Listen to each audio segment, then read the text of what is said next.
12 கோல்கள். பின்பு கர்த்தர் மோசேயை நோக்கி, நீ இஸ்ரவேல் புத்திரரோட பேசி அவர்கள் பிதாக்களின் வம்சங்களாகிய ஒவ்வொரு வம்சத்தினுடைய பிரபுவினிடத்தில் ஒவ்வொரு கோலாக 12 கோலை வாங்கி அவனவன் கோலில் அவனவன் பெயரை எழுதுவாயாக. லேவியினுடைய கோலின் மேல் ஆரோனின் பெயரை எழுதக் கடவாய்.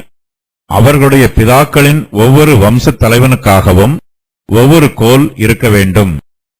அவைகளை ஆசரிப்பு கூடாரத்திலே நான் உங்களை சந்திக்கும் ஸ்தானமாகிய சாட்சிப்பெட்டிக்கு முன்னே வைக்க கடவாய். அப்பொழுது நான் தெரிந்து கொள்கிறவனுடைய கோல் துளிர்க்கும். இப்படி இஸ்ரவேல் புத்திரர் உங்களுக்கு விரோதமாய் முறுமுறுக்கிற அவர்கள் முறுமுறுப்பை என்னை விட்டு ஒழிய பண்ணுவேன் என்றார். இதை மோசே இஸ்ரவேல் புத்திரரோடே சொன்னான். அப்பொழுது அவர்களுடைய பிரபுக்கள் எல்லாரும் தங்கள் பிதாக்களுடைய வம்சத்தின்படி ஒவ்வொரு பிரபுவுக்கு ஒவ்வொரு கோலாக 12 கோல்களை அவனிடத்தில் கொடுத்தார்கள். ஆரோனின் கோலும் அவர்களுடைய கோல்களுடனே இருந்தது. அந்த கோல்களை மோசே சாட்சியின் கூடாரத்திலே கர்த்தருடைய சமூகத்தில் வைத்தான். ஆரோனையும் அவருடைய குடும்பத்தாரையும் தமக்கு ஆசாரிய ஊழியம் செய்யுமாறு நியமித்திருக்கிறார். ஆரோனுடைய ஆசாரிய பட்டத்தை ஒரு அற்புதத்தின் மூலமாக கர்த்தர் உறுதி பண்ண விரும்புகிறார். ஆசாரிய ஊழியம் கனமுள்ளது. இந்த கனமும் மேன்மையும் தங்களுக்கும் கிடைக்க வேண்டும் என்று இஸ்ரவேலின் மற்ற கோத்திரத்தாரும் ஆசைப்படுவதற்கு வாய்ப்புள்ளது. ஆசாரிய ஊழியம் ஆரோனுக்கும் அவருடைய குடும்பத்தாருக்கும் மாத்திரம் கொடுக்கப்பட்டிருக்கிறது என்பதை கர்த்தர் உறுதி பண்ணுகிறார். இதனால் இஸ்ரவேலின் மற்ற கோத்திரத்தார் ஆரோனுக்கு விரோதமாக முறுமுறுக்காமல் அமைதியாய் இருக்கிறார்கள். ஆரோனுக்கும் அவருடைய ஆசாரிய ஊழியத்திற்கும் விரோதமாக முறுமுறுக்கிறவர்கள் கர்த்தருக்கும் அவருடைய நியமத்திற்கும் விரோதமாக முறுமுறுக்கிறார்கள்.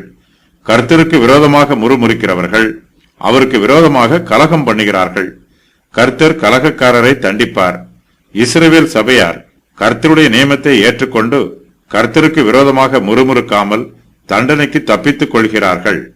கர்த்தர் மோசேயை நோக்கி, நீ இஸ்ரவேல் புத்திரரோட பேசி அவர்கள் பிதாக்களின் வம்சங்களாகிய ஒவ்வொரு வம்சத்தினுடைய பிரபுவினிடத்தில் ஒவ்வொரு கோலாக 12 கோலை வாங்கி அவனவன் கோலில் அவனவன் பெயரை எழுதுவாயாக என்று சொல்லுகிறார்.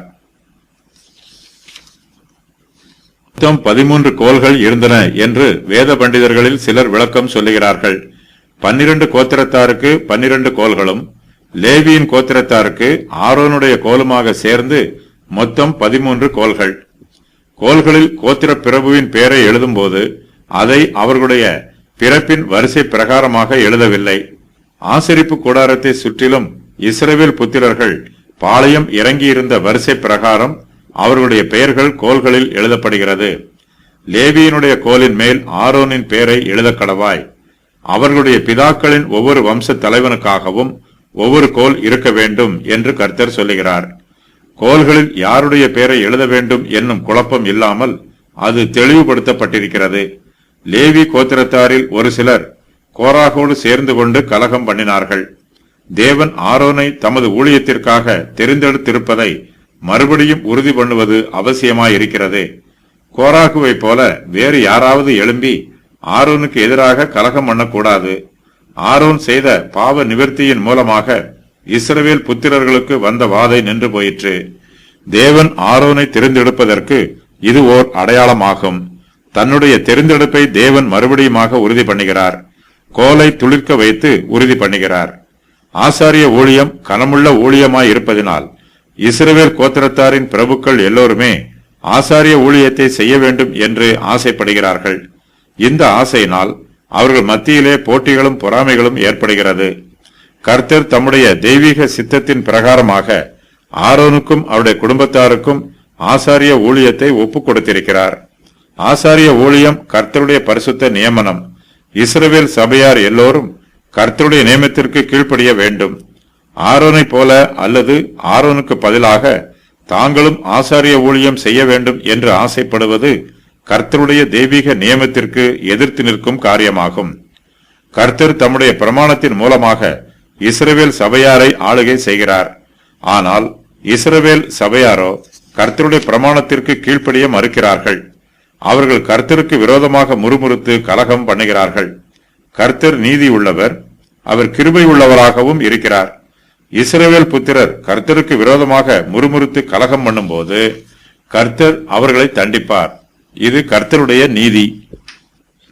இஸ்ரவேல் சபையார் தமக்கு விரோதமாக முறுமுறுப்பதற்கு முன்பாகவே கர்த்தர் தம்முடைய கிருபையினால் அவர்களுடைய முறுமுறுப்புகளை தடை பண்ணுகிறார்.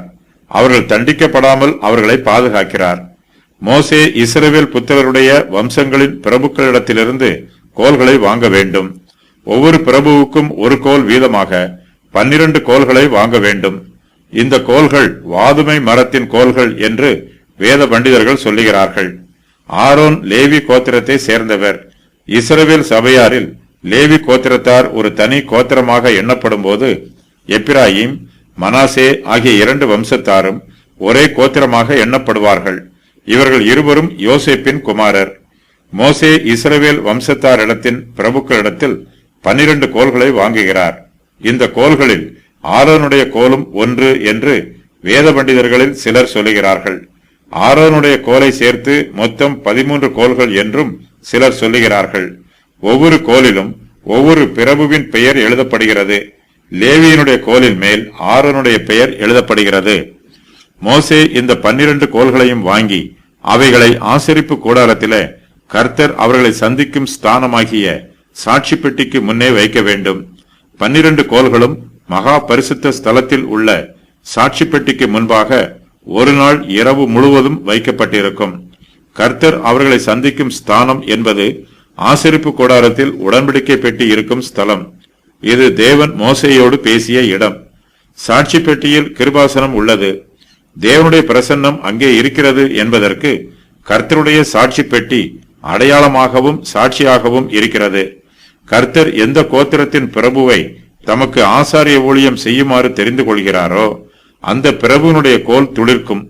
கர்த்தர் அந்த பிரபுவை ஆசாரிய ஊழியத்திற்கு தெரிந்தெடுத்திருக்கிறார் என்பதற்கு அந்த கோல் துளிர்ப்பது ஒரு அடையாளம்.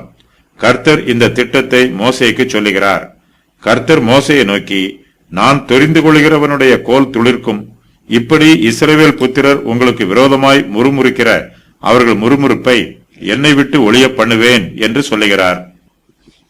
கர்த்தர் தனக்கு சொன்னதை மோசே இஸ்ரவேல் புத்திரருக்கு சொல்லுகிறார். அப்பொழுது அவர்களுடைய பிரபுக்கள் எல்லோரும் தங்கள் பிதாக்களுடைய வம்சத்தின்படி ஒவ்வொரு பிரபுவுக்கு ஒவ்வொரு கோலாக 12 கோல்களை மோசேயினிடத்தில் கொண்டு வருகிறார்கள். ஆரோனின் கோலும் அவர்களுடைய கோல்களுடனே இருக்கிறது.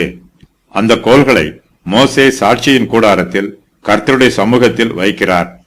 ஆசாரிய பட்டம் உறுதி பண்ணப்பட்ட விதம் வருமாறு, நீ இஸ்ரவேல் புத்திரரோட பேசி அவர்கள் பிதாக்களின் வம்சங்களாகிய ஒவ்வொரு வம்சத்தினுடைய பிரபுவினிடத்தில் ஒவ்வொரு கோலாக 12 கோலை வாங்கி அவனவன் கோலில் அவனவன் பேரை எழுதுவாயாக.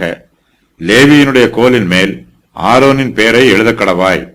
அவைகளை ஆசரிப்பு கூடாரத்திலே நான் உங்களை சந்திக்கும் ஸ்தானமாகிய சாட்சி பெட்டிக்கு முன்னே வைக்க கடவாய்.